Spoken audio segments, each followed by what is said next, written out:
السلام علیکم ورحمۃ اللہ۔ اعوذ باللہ السمیع العلیم من الشیطان الرجیم، بسم اللہ الرحمن الرحیم۔ ربی اشرح لی صدری ویسر لی امری واحلل عقدۃ من لسانی یفقہوا قولی۔ رب زدنی علما، اللہم رب زدنی علما، اللہم رب زدنی علما۔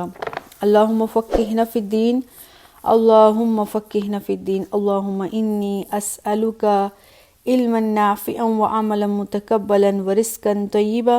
اللہم اجعل ھذا القرآن ربیع قلبی ونور صدری وجلاء حزنی وذہب ہمی۔ رضیت باللہ ربا وبالاسلام دینا وبمحمد النبی ورسولہ صلی اللہ علیہ وآلہ وسلم۔ سورہ التوبہ ہے، سورت کا نمبر 9 ہے اور پارے کا نمبر 11 ہے۔ لاسٹ ٹائم 123 نمبر آیت تک الحمدللہ ہم نے کمپلیٹ کیا تھا۔ 124 سے پڑھتے ہیں اللہ سبحانہ وتعالیٰ کیا ارشاد فرما رہے ہیں۔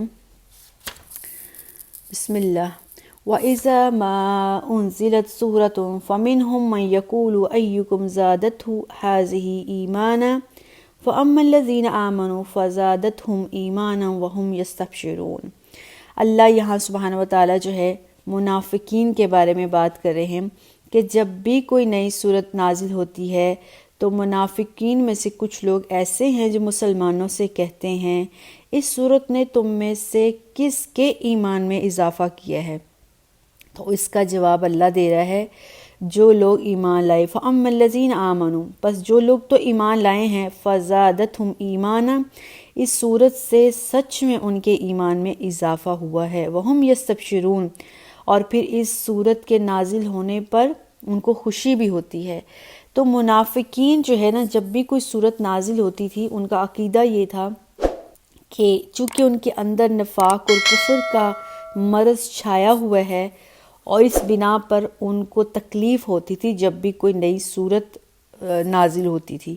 کیونکہ ان کو ڈر لگا رہتا تھا، جیسے ایک چور کو ڈر لگا رہتا ہے کہیں ہماری چوری پکڑی نہ جائے، ڈر لگا رہتا تھا کہیں کوئی صورت ایسی نازل نہ ہو جائے اس صورت سے ہمارے دل کی گندگی ظاہر ہو جائے، ہمارے اندر کا نفاق ساروں کے سامنے کھل کر آ جائے گا، تو ابھی تک تو ڈھکی چھپی بات ہے، پھر ساروں کے سامنے بات کھل جائے گی۔ تو وہ مومنین کو تنزن کہا کرتے تھے کہ دیکھو اب تمہارے پاس ایک نئی صورت نازل ہوئی ہے یا کچھ آیات نازل ہوئی ہیں تو اس سے کیا فرق پڑا؟ ہمیں تو کوئی فرق نظر نہیں آ رہا،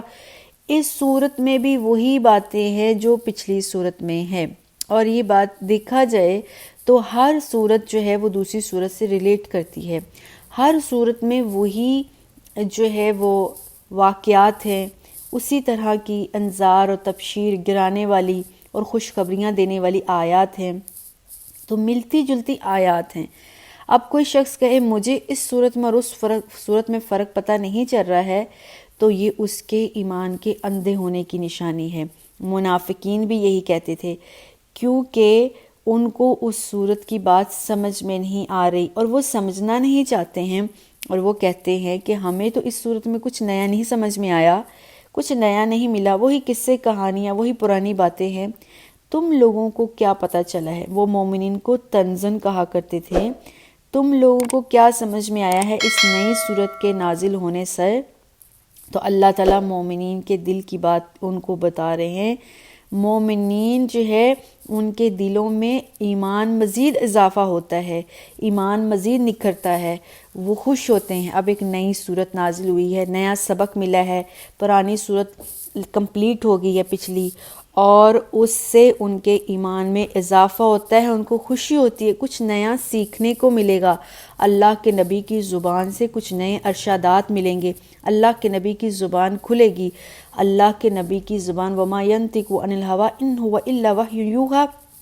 اللہ کے نبی تو زبان سے تب تک کچھ کہتے ہی نہیں تھے جب تک اللہ کے نبی کے اوپر کو وحی نہیں آ جاتی۔ صحابہ کرام تو اس بات کا انتظار کرتے رہتے تھے کب نبی رحمت کے منہ سے پھول جھڑیں اور وہ ان پھولوں کو اپنی جھولیوں میں سمیٹ لیں، اس رحمت کو اپنے دامن میں لے لیں۔ تو اللہ کہہ رہا ہے کہ جیسے کہ مثال دی ہے اللہ نے قرآن میں بارہا طور پر، جو زمین عمدہ اور اچھی ہوتی ہے نا، جب آسمان سے بارش برستی ہے، رحمت آتی ہے، تو وہ زمین اپنے اندر پانی لے لیتی ہے، اس سے بارش کے پانی سے زمین کھلکھلا اٹھتی ہے، لہلہا اٹھتی ہے،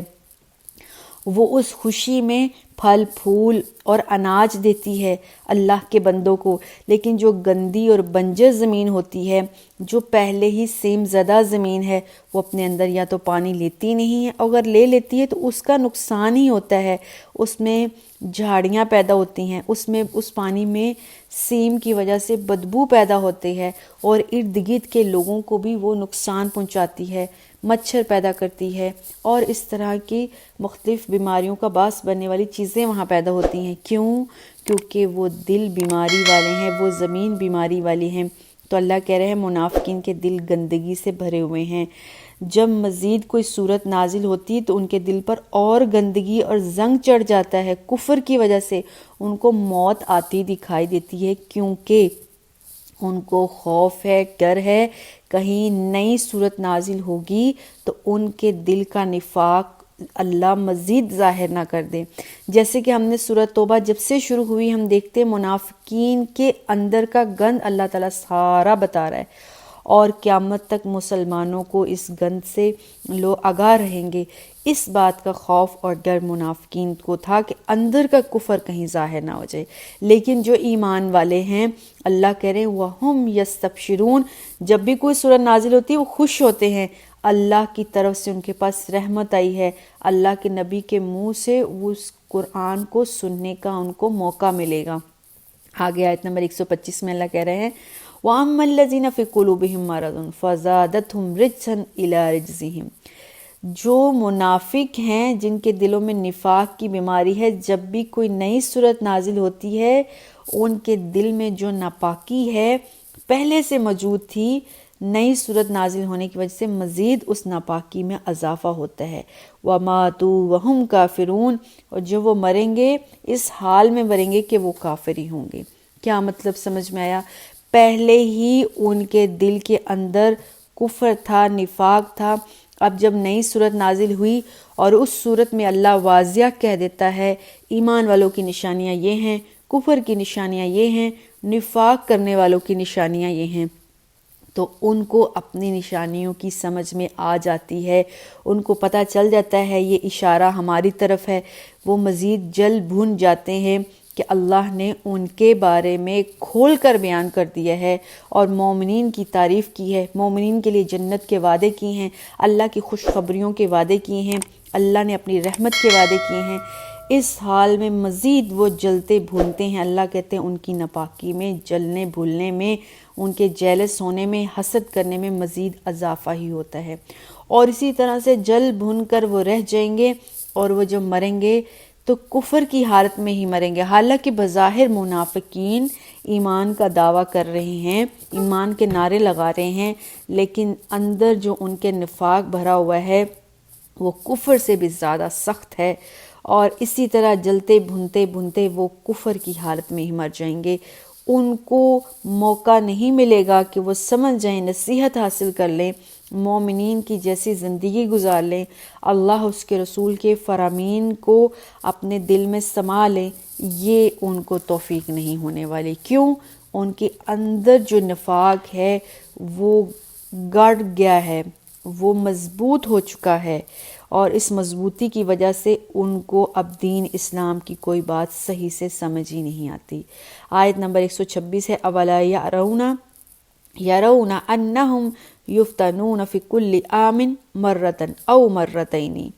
اللہ کہتے ہیں کہ ہر سال تم دیکھتے نہیں ہو کہ ہر سال ایک بار یا پھر سال میں 2 بار اللہ منافقین پر کوئی نہ کوئی مصیبت ڈالتا ہی رہتا ہے، ثم لا یتوبون، پھر وہ توبہ نہیں کرتے، ولا ہم یذکرون، اور نہ ہی وہ نصیحت پکڑتے ہیں۔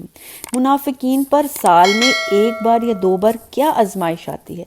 کوئی سال ایسا نہیں گزرا ہے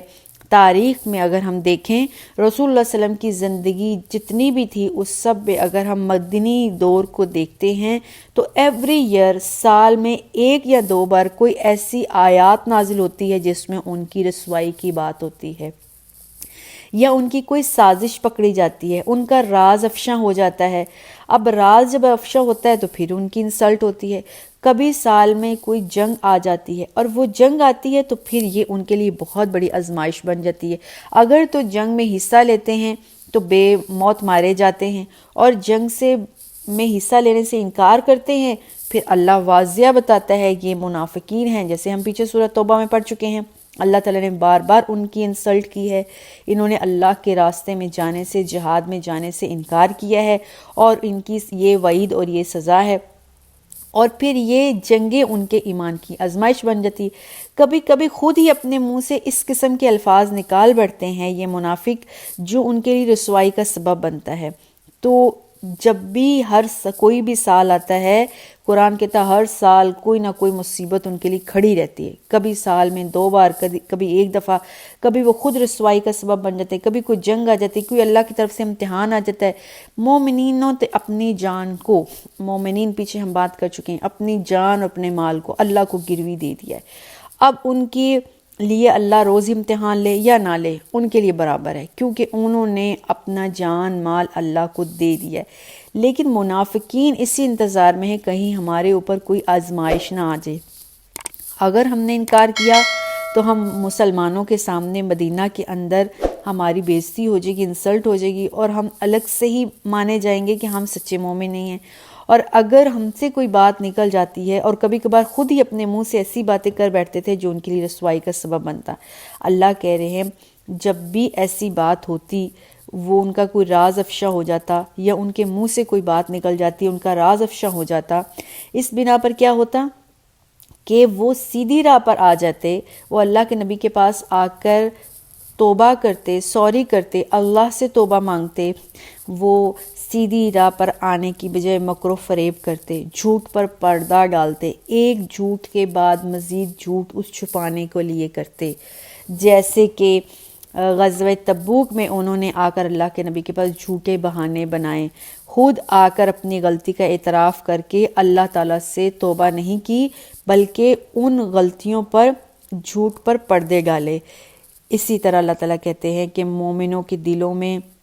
جو اللہ نے نیکی اور صاف دلی رکھی ہے، اس کے اپوزٹ منافقین کے دلوں میں نجاست ہے، گندگی ہے، اور یہ نجاست اور یہ جو گندگی ہے ان کو ہر سال لے کر ڈوبتی ہے،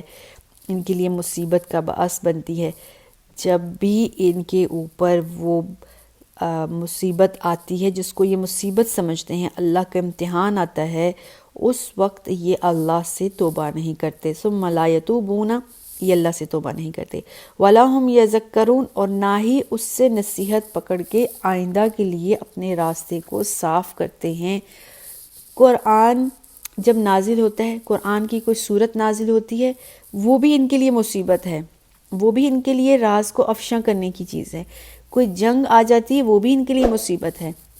حالانکہ اللہ کہہ رہا ہے قرآن تو سراسر ہدایت ہے، قرآن سراسر شفا ہے، مگر اللہ کہتا ہے یہ قرآن شفا ہے، ہدایت ہے، لیکن ان لوگوں کے لیے کیا کہا سورۃ بنی اسرائیل میں اللہ تعالیٰ نے، ان ھذا القرآن یہدی للتی ہی اقوم، اس قوم کے لیے ہے جو قوم پہلے ہی سیدھے راستے پر ہے، جنہوں نے اپنے آپ کو اللہ اس کے رسول کی سپرد کر دیا ہے۔ پھر یہ قرآن ہدایت ہے للمتقین کے لیے، پھر یہ قرآن شفا ہے ان لوگوں کے لیے جو اللہ کے بندے ہیں۔ تو جب یہ نفاق پہ رہیں گے، اسلام پہ رہیں گے نہیں، تو قرآن ان کے لیے نہ تو ہدایت بنے گا، نہ شفا بنے گا، بلکہ ان کو الٹا مصیبت نظر آئے گی، پریشانی نظر آئے گی۔ آیت نمبر 127 ہے، وَإِذَا مَا أُنزِلَتْ سُورَةٌ نَظَرَ بَعْضُهُمْ إِلَىٰ بَعْضٍ، جب اللہ سبحانہ وتعالیٰ ان کے اوپر کوئی صورت نازل کرتا ہے نا، یہ منافق آنکھوں ہی آنکھوں میں ایک دوسرے کی طرف اشارے کرتے ہیں اور پوچھتے ہیں، هَلْ يَرَاكُم مِّنْ أَحَدٍ، کیا تمہیں کسی مسلمان نے دیکھ تو نہیں لیا؟ ثُمَّ انصَرَفُوا، پھر وہ وہاں سے چلے جاتے ہیں، صَرَفَ اللَّهُ قُلُوبَهُمْ، جب وہ یہاں سے چلے جاتے ہیں، وہاں سے پھر جاتے ہیں، اللہ بھی ان کے دلوں کو پھیر دے گا حق کی راہ سے، بِأَنَّهُمْ قَوْمٌ لَا يَفْقَهُونَ، کیونکہ یہ ایسے لوگ ہیں جو بات کو سمجھتے نہیں ہیں۔ قرآن کی وحی جب بھی آتی تھی نا، تو اللہ کے نبی مومنوں کو اکٹھا کرتے تھے کیونکہ قرآن اللہ کے نبی کے اوپر ذمہ داری تھی مومنین تک پہنچانے کی۔ تو اللہ کے نبی اگر کسی مجلس میں بیٹھے ہوتے تھے، اسی وقت بلند آواز میں تمام مسلمانوں کو قرآن سنا دیا کرتے تھے، اور جب وہی آتی آپ اکیلے ہوتے تو آپ مسجد نبوی میں جاتے، آپ اعلان کرتے، آپ سب کو بلاتے، خطبہ دیتے، اور اس خطبہ میں اللہ کے نبی وہ جو وحی آئی ہوتی تھی ان وحی کو بآواز بلند تمام لوگوں کو سناتے۔ اب مومنین سارے مسجد نبوی میں جمع ہوتے ہیں، ان منافقین کو بھی مجبوری میں مسجد میں جانا پڑتا ہے، کیونکہ اگر یہ نہ جاتے تو مسلمانوں کو شبہ ہو جاتا کہ یہ مسجد میں نہیں آ رہے ہیں تو کوئی گڑبڑ ہے۔ چنانچہ اس سے بچنے کے لیے جب اللہ کے نبی قرآن سناتے تو یہ مسجد میں چلے جاتے، مجبوراً چلے جاتے، لیکن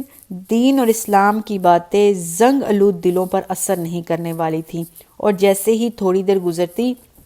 ان کے بیکار اور زنگ آلود دل اس کو برداشت نہیں کر سکتے تھے، یہ وہاں سے کھسکنے کی کوشش کرتے، اور یہ آنکھوں ہی آنکھوں میں ایک دوسرے کو اشارے کر کے پوچھتے کہ کیا ہمیں کوئی مسلمان دیکھ تو نہیں رہا۔ اور مسلمان اور مومنین صحابہ کا یہ حال ہوتا تھا، جب اللہ کے نبی ان کو خطبہ دے رہے ہوتے یا قرآن کی کوئی آیات سنا رہے ہوتے، ان کے سر اور ان کی توجہ اس قدر اللہ کے نبی اور قرآن کی طرف ہوتی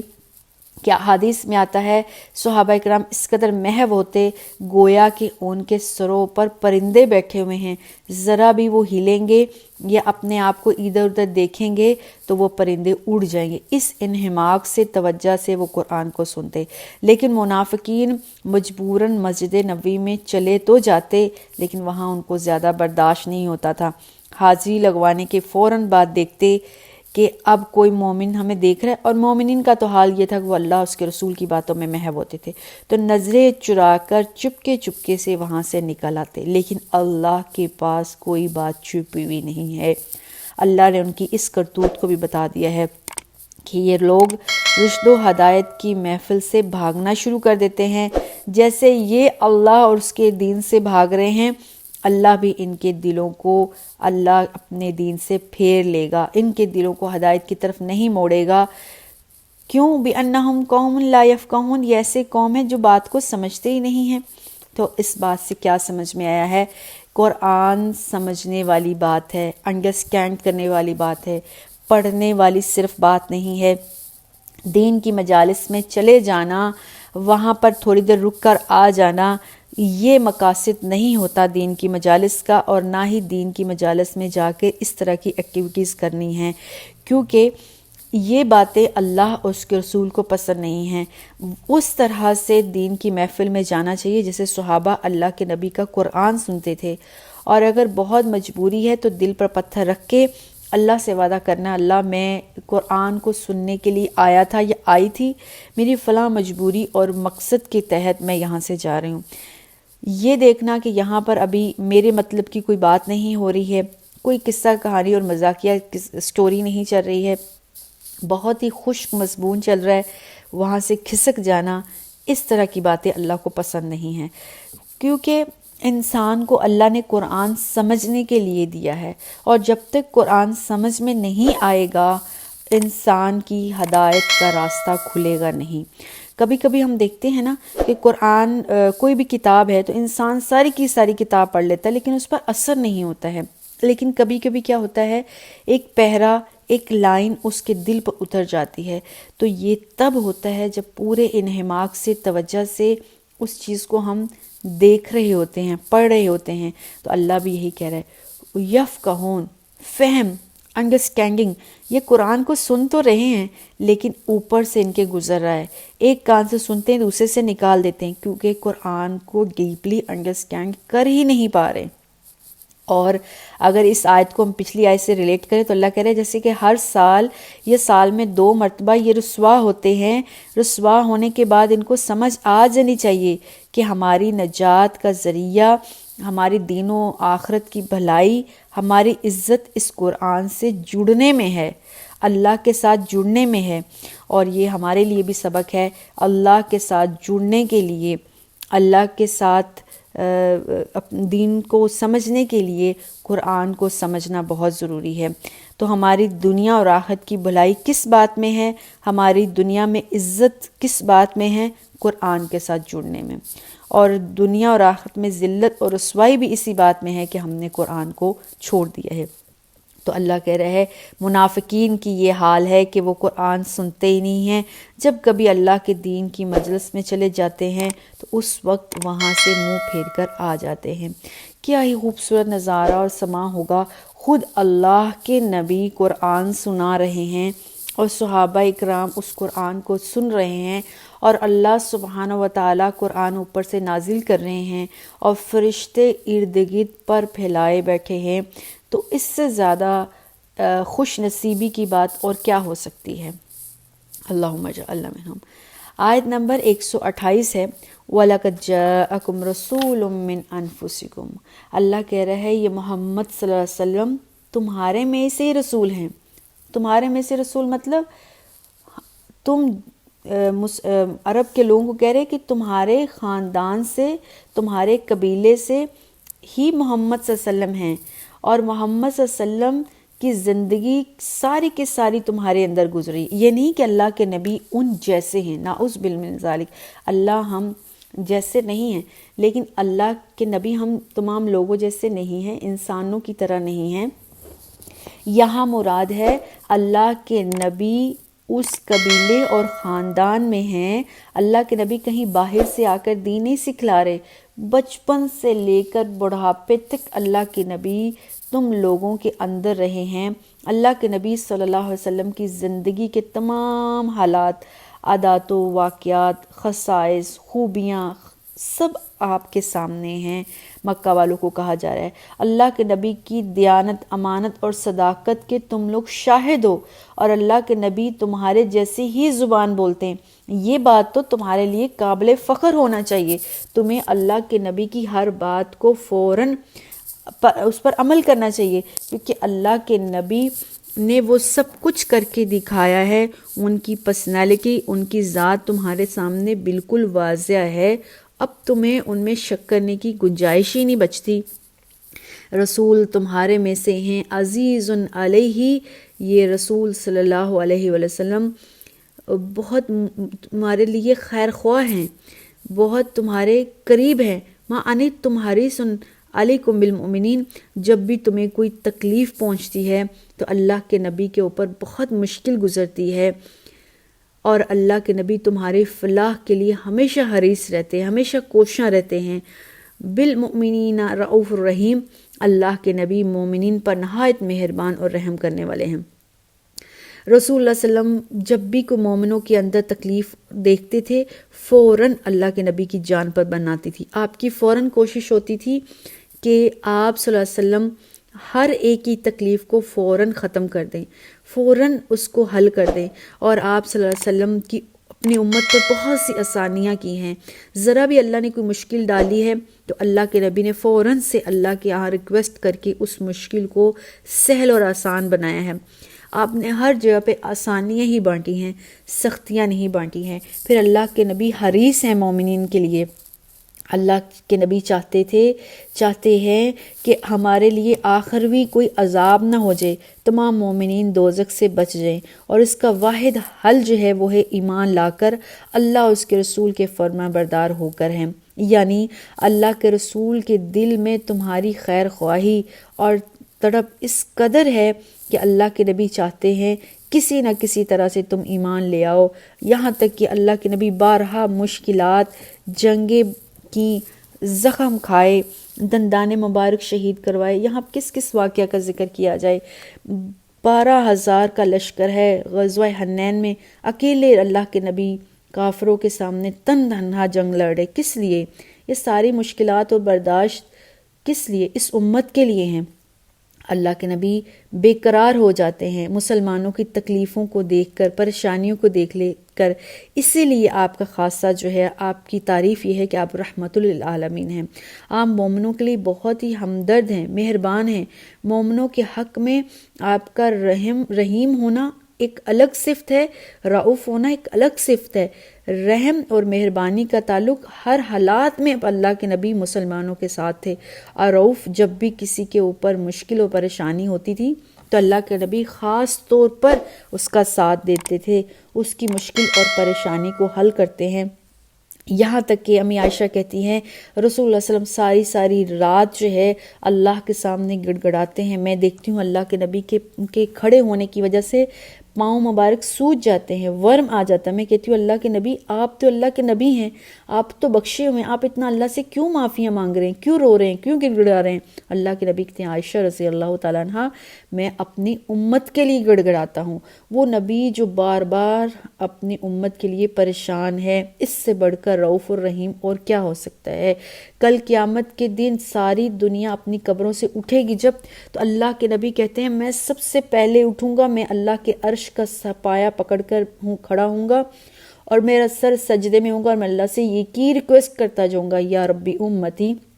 اے اللہ میری امت پر رحم کرنا، اے اللہ میری امت پر رحم کرنا۔ سارے انبیاء میں سے صرف رسول اللہ صلی اللہ علیہ وسلم اپنی امت کا استقبال کریں گے جب وہ حوض کوثر کے اوپر، جب وہ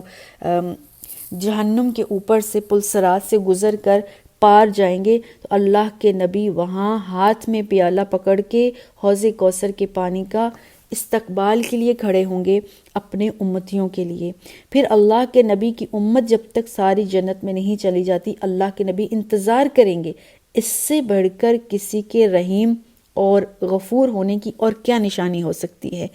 پھر بھی اللہ منافقین کو کہہ رہا ہے کہ تم لوگوں نے اپنا جائزہ نہیں لیا، اس نبی نے ہر تکلیف کو برداشت کر کے تم لوگوں کو آگے رکھا، لیکن تم لوگوں نے اس نبی کی ذرا بھی قدر نہیں کی، عزت نہیں کی، اس سے ہمیشہ بھاگے، اس سے انحراف کیا۔ آیت نمبر 129 ہے اور یہ آخری آیت ہے سورہ توبہ کی۔ فَإِن تَوَلُّوا فَقُلْ حَسْبِيَ اللَّهُ، اللہ کہہ رہا ہے کہ اگر آپ کے اس قدر شفیق، حسب درجہ سے رحمان، رحیم، خیر خواہ، دل سوز ہونے کی بھی اگر کوئی قدر نہیں کرتا نا، تو اللہ کہتا ہے، کیا ہم کہتے ہیں نا باڑ میں جائے، فَقُلْ حَسْبِيَ اللَّهُ، آپ اے نبی ان سے کہہ دیجئے اللہ کافی ہے، لا الہ الا اللہ، اللہ کے علاوہ کوئی الہ نہیں، علیہ توکلت، اے نبی آپ ان سے کہہ دیجئے میں نے اللہ پر بھروسہ کیا ہے، وَهُوَ رَبُّ الْعَرْشِ الْعَظِيمِ، اور میرا رب جو ہے عرش عظیم کا مالک۔ اب مجھے کسی کی پرواہ نہیں، کسی کی فکر نہیں، جب سب نے مجھ سے منہ پھیر لیا ہے تو اللہ کی مدد میرے لیے کافی ہے، میں اس پر بھروسہ کرتا ہوں جو ہر کائنات کی ہر چیز کا، حتیٰ کہ عرش عظیم کا بھی مالک ہے۔ اس نبی کی اور کیا وہ نبی کر سکتا ہے؟ اس قدر شفیق، دلسوز، خیر خواہ، رحمت للعالمین ہونے کے باوجود ہم اس نبی کی قدر نہیں جان رہے ہیں، تو اللہ کہہ رہا ہے جو نبی کی قدر نہیں جانتے ہیں، منہ پھیر لیتے ہیں، فَقُلْ حَسْبِيَ اللَّهُ، اے نبی آپ کہہ دیجئے اللہ میرے لیے کافی ہے۔ اللہ سے دعا ہے اللہ ہمیں اپنے نبی کی قدر کرنے کی توفیق دے، ان کی تمام ارشادات پر عمل کرنے کی توفیق دے۔ اللہ کی توفیق کے بغیر کچھ بھی نہیں ہو سکتا۔ کوئی انسان اپنے اعمال کی بنا پر، صرف اعمال کی بنا پر جنت کا حقدار نہیں ہو سکتا ہے جب تک اللہ کی مہربانی، اللہ کی رحمت شامل حال نہیں ہوتی ہے۔ اللہ سے دعا ہے اللہ ہمیں توفیق دیں، ہم دین اسلام پر عمل کریں، کل کو اپنے نبی کا سر فخر سے بلند کریں، ان کو شرمندہ نہ کریں، اور اللہ کے نبی ہمارے لیے اللہ سے شفاعت کرے، اللہ ہمارے لیے اپنے نبی کے ہاتھ سے حوض کوثر کا پانی نصیب کرے، اللہ ان کی شفاعت، ان کی سفارش ہمارے حق میں کر دے، اور لیکن اس کے لیے ہمیں محنت کرنی پڑے گی، اس کے لیے ہمیں قرآن و حدیث سے جڑنا پڑے گا، اس کو سمجھنا پڑے گا، اس کو انڈرسٹینڈ کرنا پڑے گا، اور پھر اس پر عمل کرنا پڑے گا۔ ہمیں اپنی جان اور مال، جیسے کہ ہم نے سورہ توبہ میں پڑھا ہے، اپنی جان اور مال اللہ کے آگے رکھ دینی ہے۔ اب اللہ کا کام ہے اللہ ہم سے کیا کام لیتا ہے۔ پہلے اللہ سے عہد کرنا ہے، اللہ یہ جان میری نہیں، یہ مال میرا نہیں، یہ سب تیرا ہے، تو اس کو جیسے چاہے استعمال کر لے، میں تجھ سے راضی ہوں، جب ہم اللہ سے راضی ہوں گے تو اللہ ہم سے راضی ہوگا۔ پھر اللہ تعالیٰ کہتے ہیں رضی اللہ عنہم ورضوا عنہ، میں آپ سے لوگوں سے راضی ہوں، اللہ کہتے ہیں، اور لوگ مجھ سے راضی ہیں۔ اللہ ہم سے راضی ہو جا، اے اللہ ہمیں اگر آپ کو ہمارا یہ قرآن پڑھنا قبول ہے، اے اللہ اس کو قبول کر لے، جیسا بھی ہم نے اس کو پڑھا، ہم نے اس کو سمجھا اپنی توفیق کے مطابق، اپنے عقل کے مطابق، اے اللہ اس کو قبول کر لے اور ہم سے راضی ہو جا، ہم سے خوش ہو جا، اور راضی ہونے کی توفیق کے بعد اے اللہ ہمارے سارے گناہوں کو معاف کر دے، ہمیں فردوس میں اعلیٰ مقام دینا، جہنم کے عذاب سے، پلسرات کی آسانی سے، مشکلات سے کو آسان کر دینا، قبر کی مشکلات کو آسان کر دینا، نبی کے ہاتھ سے صلی اللہ علیہ وسلم سے حوض کوثر کا پانی نصیب کرنا، اور نبی کی ہمارے حق میں شفاعت کو قبول کرنا۔ والسلام علیکم ورحمۃ اللہ وبرکاتہ۔